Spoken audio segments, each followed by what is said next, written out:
Nombreux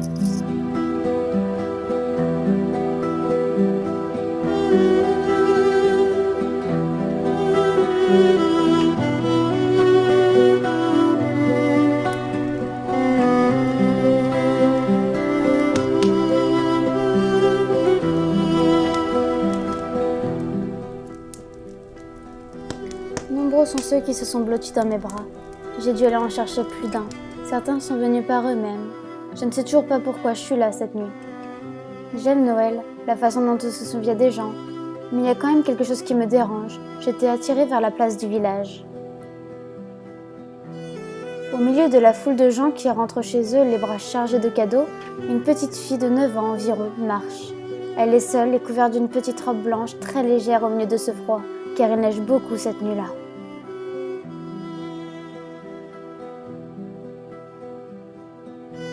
Elle a une sacoche pleine à craquer de paquets d'allumettes.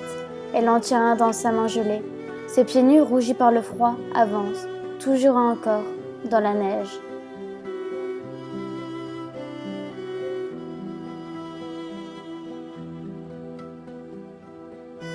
Elle a du mal à parler. Cela fait très longtemps qu'elle est dans cette situation, mais elle n'ose pas rentrer. Ses parents seraient furieux et ils refuseraient de la laisser rentrer sans la battre, car aujourd'hui elle n'a pas assez d'argent.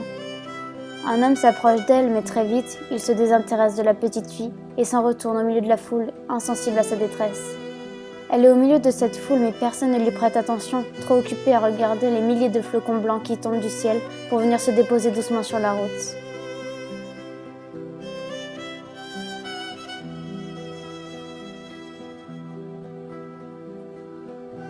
La nuit est tombée depuis un bon moment déjà. Plus personne n'est visible dans la rue. Il n'y a pas un chat. La petite fille reste seule dans le froid. Elle s'approche doucement d'une vitrine. À l'intérieur, on n'y voit rien.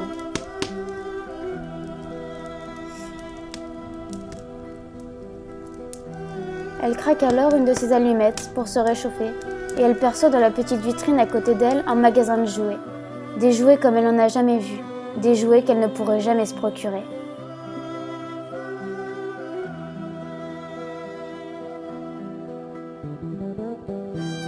Mais hélas, une allumette c'est si petit et ça brûle si vite. La petite flamme de l'allumette s'est éteinte, soufflée par le vent, et la vision des jouets dans la vitrine disparaît elle aussi. Elle voulut en craquer une nouvelle, mais c'était différent cette fois-ci. À l'intérieur de la pièce, un feu brûlait dans la cheminée et une table garnie de bonnes choses à manger se trouvait devant elle.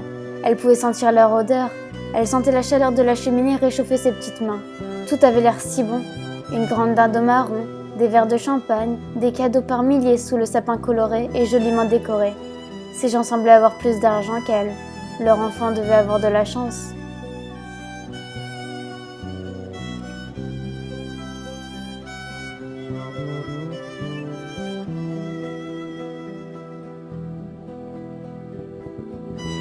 Malheureusement, et je suis bien placée pour le savoir, tout a une fin. La petite fille s'est brûlé le doigt en admirant la scène et en se délectant de la chaleur de la cheminée qui parvenait jusqu'à ses joues roses. Elle la lâcha et l'allumette qui atterrit dans la neige s'éteint et le dîner avec elle. Elle était revenue dans la rue. Comme une grande claque, le vent recommençait à lui souffler au visage. Il lui mordait le nez et les oreilles. Elle ne cessait de renifler. Ses doigts tremblaient, elle ne parvenait même plus à craquer une dernière allumette pour une nouvelle fois pouvoir se réchauffer devant ce spectacle si agréable. Elle était à bout de force, elle avait faim, elle avait froid, mais il lui était impossible de rentrer. C'est alors qu'elle réussit à en craquer une dernière. Elle était allée se blottir dans une ruelle à côté d'une statue, entre deux maisons.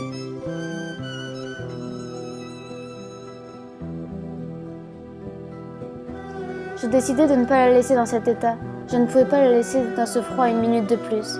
Les 12 coups de minuit sonnèrent. Quand la petite flamme apparut, au bout de cette petite allumette en bois, je ramenai sa grand-mère à la petite fille. Apeurée, celle-ci regarde la petite flamme se déplacer de plus en plus vite. « Non, grand-mère, je t'en supplie, reste avec moi !» La vieille femme ouvrit alors ses bras à sa petite fille et avec un grand sourire protecteur, l'enlaça. La petite se blottit dans ses bras qui la réchauffèrent. Elle se sentait tellement bien tout à coup. Sa grand-mère l'emmena alors avec elle, malgré l'obscurité revenue. à la fin du petit bout de bois carbonisé.